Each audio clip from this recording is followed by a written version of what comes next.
दक्ष police news, पहिले खाकी मग बाकी।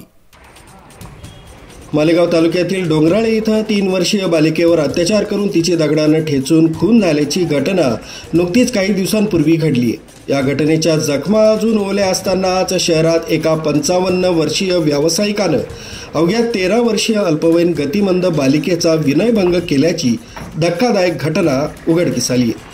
या प्रकरणी छावणी पोलीस ठाण्यात पीडितेच्या वडिलांनी दिलेल्या फिर्यादीवरून गुन्हा दाखल करण्यात आला आहे। इथल्या सटाणा रोडवरील वैद्य हॉस्पिटलच्या मागील 12 एकर मोकळ्या भूखंडावर हा धक्कादायक प्रकार मंगळवारी 25 तारखेला दुपारी 4 वाजेच्या सुमारास घडलाय।